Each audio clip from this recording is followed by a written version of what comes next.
My name is Morgan Hicks. Welcome to tonight's presentation. I'm the Graduate Admissions Advisor here at SUNY Plattsburgh. Tonight we're going to be discussing on-campus living for graduate students. Graduate students are definitely welcome to live on campus, so this presentation is going to tell you a little bit about some of those options as well as some other things about living in Plattsburgh itself. So I'm joined by Tricia Pellerin. Do you want to introduce yourself, Tricia? Sure. Welcome, everyone. I'm Tricia Pellerin, and I'm the Director of Campus Housing here at SUNY Plattsburgh. Thank you. I also have photos of the rest of the graduate admissions staff. If anybody has questions related to admissions things and you want to make an appointment, Michelle, myself, and Grace, I'll take one-on-one appointments that you can schedule right on our website. And I'll also have our contact information as well as Trisha's at the end of the presentation in case you have anything else that you want to reach out to about us afterwards. But just so you know, you are welcome to send in questions either through the chat or the Q&A, and we'll take some time to answer those questions. I also want to point out that there are some QR codes on some of the slides, so feel free to have your phones out and scan those QR codes, and they'll lead you to some different relevant web pages. And I'll move us forward. So tonight we're going to discuss Plattsburgh itself, not necessarily just campus, but the town and the city of Plattsburgh and some things to do in the area. We'll also talk about the benefits of living on campus and the types of graduate housing that we offer here at SUNY Plattsburgh. We will also be talking about community advocate and programming advocate positions, which are positions within the residence halls. And then we will also cover dining and meal plans and what our different dining facilities are. So Plattsburgh, if you're not familiar, is located in northern New York. We are about an hour from Montreal, Burlington, New York, and Lake Placid. We're located right near Lake Champlain, and as well as the Adirondack Mountains. As you can see, to get to New York City, it's about 6 hours by car or train. And there is a train station right here in town that does go down to New York City. And there's usually a bus as well. I don't know how often the bus goes, but I think it might be daily. Do you know, Tricia? I'm not sure what the schedule is. So some things to do in the local area. There's a lot of outdoor recreation opportunities. As I mentioned, we're near the Adirondack Mountains. So there's a lot of hiking that's available, as well as skiing, kayaking on the lake. Downtown, we have the Strand Center for the Arts. So that's an art center that also has a small theater that's next to it. They put on different musical shows and concerts. Sometimes they'll have comedy shows. They also do craft fairs and art fairs. They have small galleries where they have art exhibits. And then our campus is located between the downtown area and the what we call the uptown Plattsburgh area. And both downtown and uptown have shopping. They have dining options. If you were to go uptown, that would be more of like grocery stores, the mall, the chain restaurants. And then if you go downtown, it's all of our local restaurants, local stores. There's some coffee shops and bakeries, different options like that. There's a co-op downtown as well.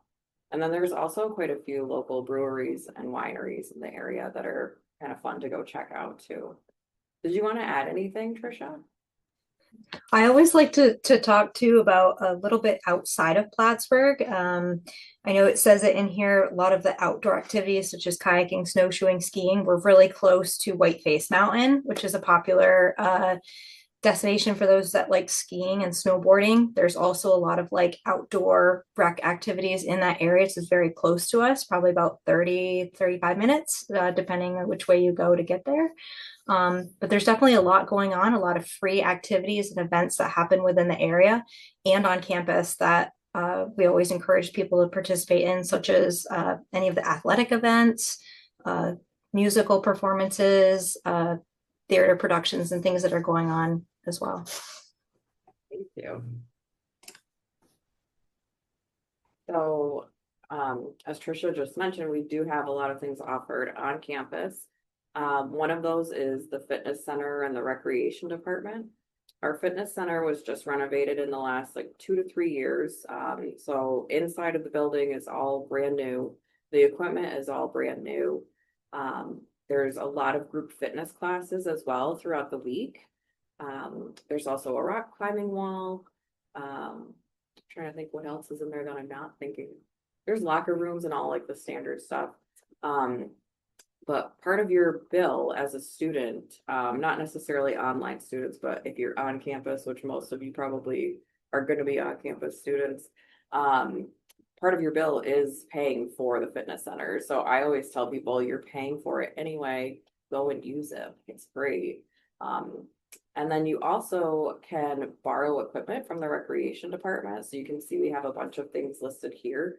But that's all stuff that you can just borrow for free from the rec department, and just return when you're done. So it just gives you more opportunities to, be active and, do things with friends and that sort of stuff.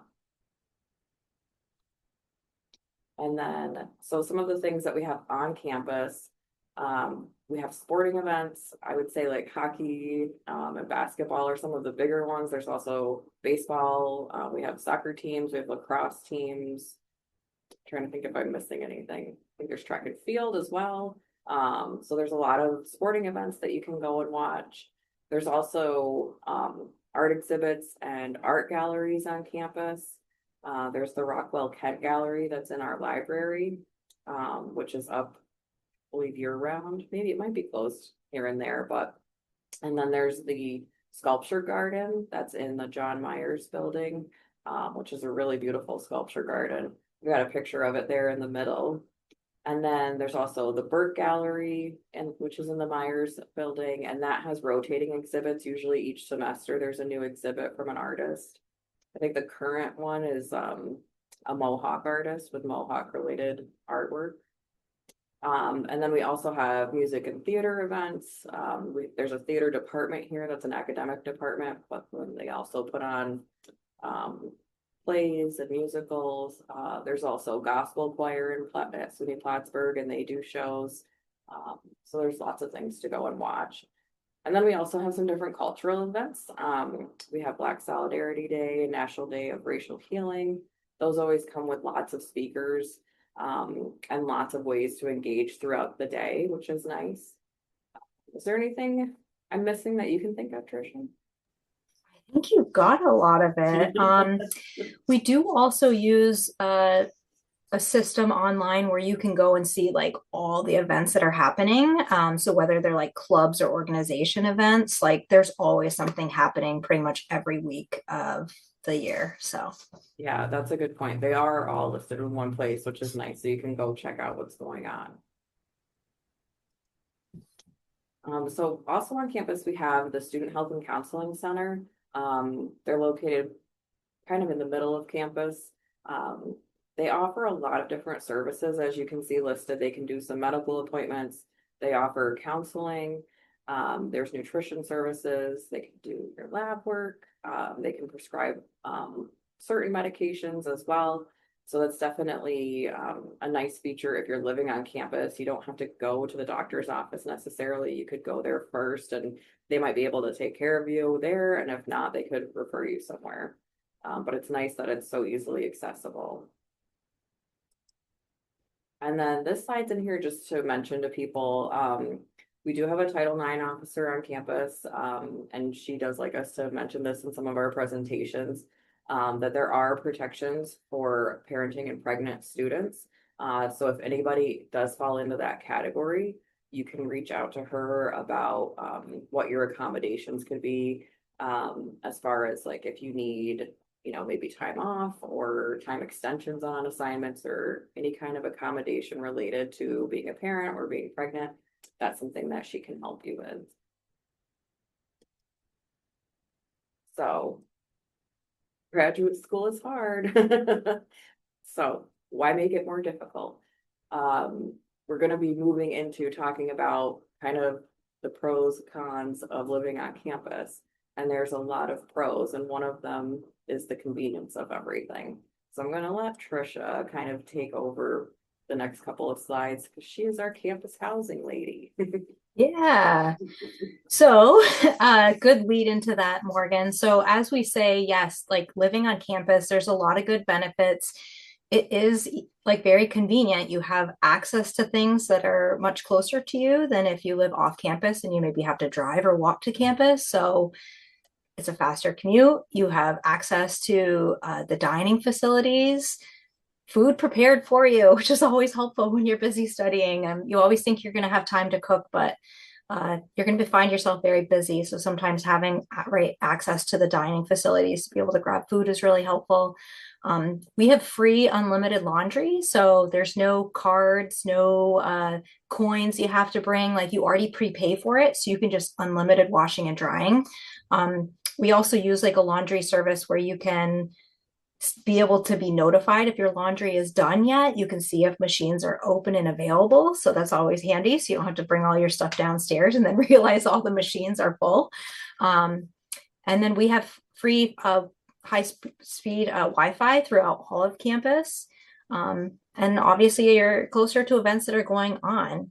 The meal plans are definitely much more convenient, like I said before, than cooking or trying to order from off-campus resident restaurants. We do find that sometimes students that live off campus think they will cook, and then they end up ordering all this takeout, having things delivered right to them to campus, and they end up spending, or excuse me, to their apartment and end up spending more on food.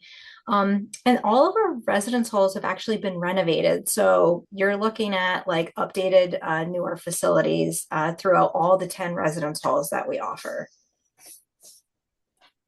And I'll just go to the next slide. Okay. So feel free to use this QR code if you want, but this slide is kind of talking about the different options we have. So Kent Hall is one of our buildings that is just for like seniors and graduate level students. Occasionally a few juniors might get in there if we have a little space, but primarily you're looking at seniors and graduate students. These are suites. They're either 2-bedroom or 3-bedroom with a private bathroom just for those that are using the suite. And oftentimes you're talking about either 2 students or 3 at the most sharing like this suite. Usually it's not more than that. At the most it would be 4, but oftentimes it's 2 or 3. This QR code will take you to the page where you can actually see a virtual tour of the layout of the building. So I'd encourage you to look at that. This building also has air conditioning in it. It's the only residence hall that we have that has built-in air conditioning. We have kitchenettes on all floors that you're welcome to use.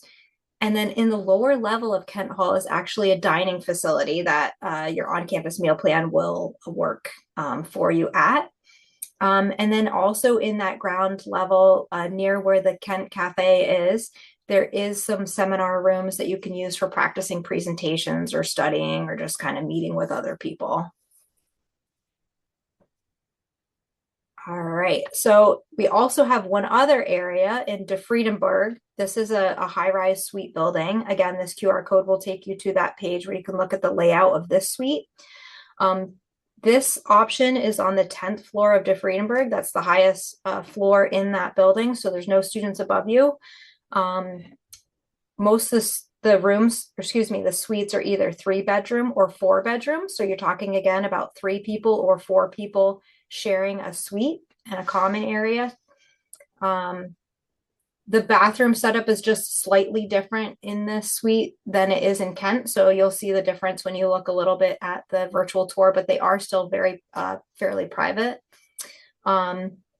These rooms are also part of another program that we have called convenience housing, where you could actually, like, say you're in a 2-year or 3-year program, you could choose to keep the exact same room from year to year and keep your items in that room over the summer and not have to move anything out.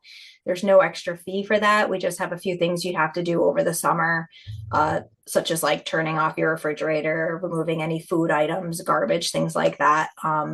But no charge for that. You can have that same room. And it has one of the best views on campus because it is on the highest floor of that residence hall. Yeah, the 10th floors around Plattsburgh have beautiful views. Yes, they do. Okay. All right, a few other things to consider. Certainly, as a graduate student, you're not required to live on campus. You could live off campus if you choose to, but these are some things that are helpful for you to think about. So, you're going to be very busy as a graduate student. So, your time is valuable. You have to factor in things such as commuting. You know, if it's winter time, you might have to deal with winter weather, snowstorms, shoveling out your car, dusting it off, those kind of things. Um, the cost, something to consider is what's included in your rent. So, our utilities, Wi-Fi, garbage removal, heat, electricity, all of those things, like what is included in the cost. When you pay room rent on campus, everything, all amenities are included. So it's important to note. Furniture, will the apartment that you select have furniture in it, or would you be required to bring your own? What is the security like? Do you like, is there any security? Is there any protection? That's something we do offer here on campus. We do have 24/7 police protection here. And then how will you go about your food and preparing meals? Before you sign a lease, make sure you physically see the apartment. Ask about maintenance. Ask about the things like I mentioned before, parking and snow removal. What is that like? Sometimes some of the apartments locally, if there's a snowstorm and it's only street parking, students they have to move their car so that the plows can get out on the roads in the evenings, and that can be inconvenient. How many people will you share the apartment with, and is it for the full academic year or just the calendar year? There is a difference in those two. Sometimes we see students who, based on the dates the landlord is saying the apartment is available, might not work with the dates that you actually need housing for. So it's important for you to ask those questions. All right.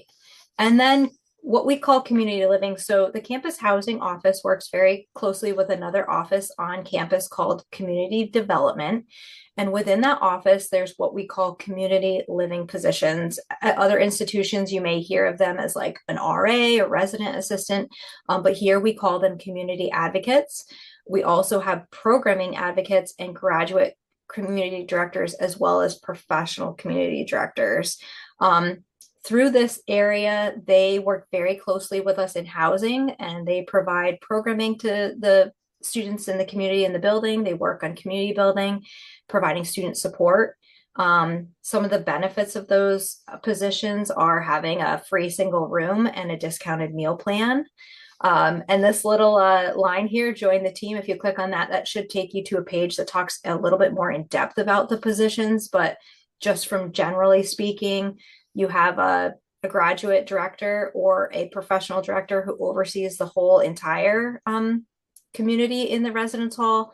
They supervise the community advocates who do like the programming and sort of monitoring of the residence halls. And then we have programming advocates who put on, as it says, programming. They do like events and activities throughout the community. And if anyone's interested, we can share the slideshow with you so you have a copy of it. And if you can email us, we can also send you links like to apply for these positions or anything like that too. If anyone's interested, we can definitely do that. Okay, so moving into dining. So as we've kind of mentioned, meal plans can actually be more affordable than if you were to, do a lot of takeout and that sort of thing. It's also very convenient. It's not, I don't know if that's the same app anymore, but we have a new app because we just, things changed a little bit with some of our dining recently, but we have a mobile ordering app. So you can order food from the dining facilities and go pick it up and it'll be ready for you when you get there. There's a lot of cool events that they do, that dining does all throughout the semester, in all of the different locations, really. They do a lot of different events and those are always fun to check out. There's a lot of healthy options in all of the facilities, and they do some of locally sourced food as well. And there's a lot of talented chefs. There's a bakery on campus. They make some really great treats as well that you can buy at the market, and they have them at some of the other dining facilities too. And then there's a QR code there as well if you want to scan that. it'll bring you to more information about our dining facilities. So some of the locations that we have, there's the Cardinal Nest, which is in the College Center, and that has a few different, what do I want to call it, stations. So there's one that's like pizza and pasta, there's one that's burgers, and then there's some rotating options as well. And then Clinton Dining Hall is kind of the all you want to eat facility where you do a meal swipe or a card swipe and you can go get whatever you'd want off of it. It's like buffet style. And then in the market, which is in our college center as well, the market is like a little store where you can buy like snacks and some pre-made meals and things. And then there's also a Starbucks facility in there as well. Chapter one coffee and tea is in one of our academic buildings. Chapter one is a local coffee shop that's downtown, but then they have a smaller facility on campus as well. So they do coffee and tea, but then they also do like lunch type stuff like sandwiches and salads and things. Einstein Brothers Bagels. It's obviously a bagel shop. They do sandwiches and things like that. That's in one of our academic buildings. And then the Halal Shack and Jamal's Kitchen, that's in our college center. They do some really nice like rice bowls and pita wraps and things like that. Kent Cafe is the one that Trisha mentioned earlier that's located in a residence hall. So they do like sandwiches, subs, soups, and that's really nice, especially if you live in that building. You can just go downstairs and get lunch, which is really cool. And then there's also a lot of allergen friendly options. One of the new stations in the Nest is, I believe, like peanut free, dairy free, gluten free. I think there's like one other thing. There's also a section in Clinton Dining Hall that's like an allergen friendly section where if you have any allergies, that's a like safe space to eat from. So that's really nice to know as well. And then as far as meal plans, so there is a meal plan that's intended for graduate students. You don't have to pick that one, but it's 60 meal swipes and then $75 in dining dollars. And it's $995 per semester. So it's like a smaller plan and it's a little more affordable because sometimes graduate students do use the kitchens and want to cook in the dining hall or in the residence halls. And then if you're an on-campus student, you can pick your meal plan through the meal plan portal. If you're an off-campus student but you still want a meal plan, you can do that through your student accounts bill. And then we also just have on here that a lot of the venues are available throughout the day. So there's always something open between 7 and midnight. Just so you know, there's a lot of availability, which is important. And we do have a link here for the meal plans. So you can learn a little bit more. Again, I can send this slideshow to anybody that's interested. Just send us an email and I can share it with you.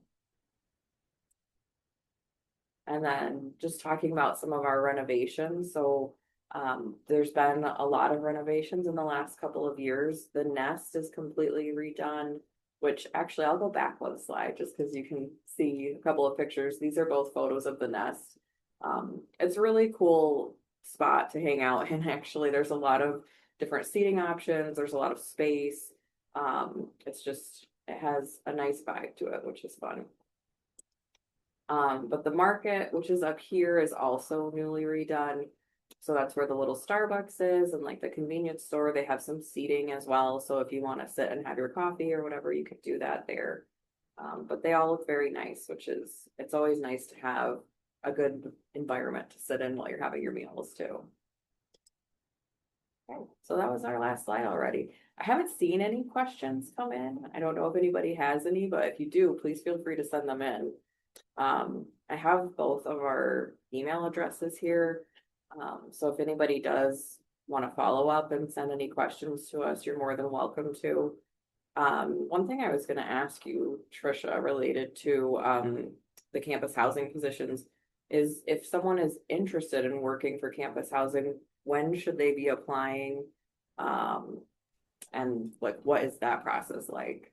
Yeah, so we do the selection usually in two different waves, different parts of the year. But I would just recommend sending us an email.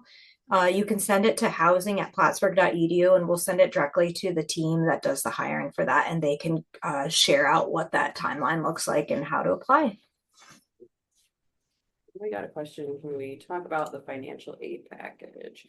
So I don't know if you mean like overall financial for grad school, but we do have another webinar next week that's all about financial aid. So if you want to register for that, I would recommend going to our website. Actually put it in the chat. Find our appointment and event page and I can share that.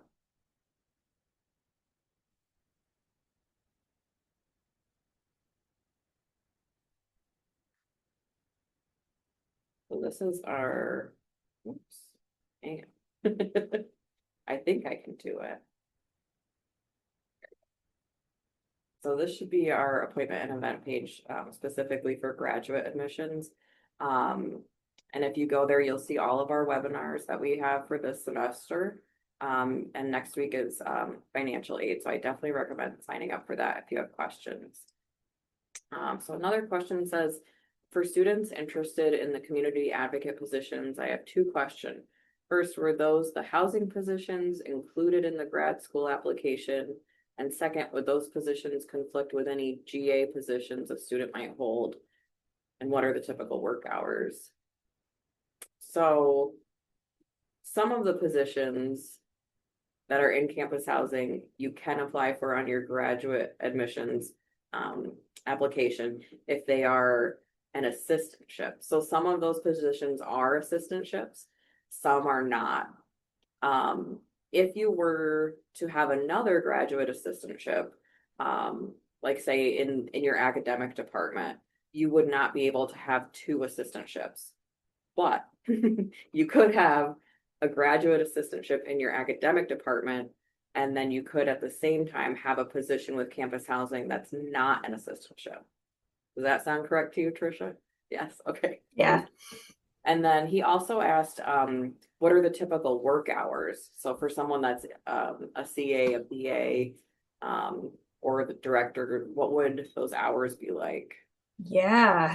So it's a little bit of a tricky question because like when you are working in a position where you live and work and you might be on call, like so if you're like a CA or a CD, you might be on call or have duty hours. Usually there's a schedule for that. It's depends on the size of the team and how often you are on duty. But usually there's like a night shift where you have to sit in the office from probably somewhere around 7 p.m. or 8 p.m. to about midnight. And then certainly go about your evening, but you may get calls in the evening. And then usually there's like some daytime obligations, such as like staff meetings or other events. But it's kind of a tricky question to like ask. But if you want more specifics, I would definitely encourage you to send us an email directly, and I could put you in touch with the specific person who supervises those folks and get more information. Thank you. Don't see any other questions right now. So as I said, both of our email addresses are up here. If you do want a copy of the slides, you can email me at graduate@plattsburgh.edu and I'll be happy to share a copy of that with you. If you have questions more related to housing, you could email Trisha and then she can answer or find the right person to help answer your question. But I think we can wrap it up. So we are all out of questions. So thank you, Trisha, for being here with us tonight. I appreciate it. Sounds good. Happy to talk with anyone. And if you think of anything, like Morgan said, feel free to send an email anytime or even give us a call. Look at our webpage. If there's something not answered on there for you, like don't hesitate to reach out at all. Absolutely. Thank you, everyone in the audience, for attending. We appreciate you guys being here and appreciate all your questions too. Have a great night, everybody.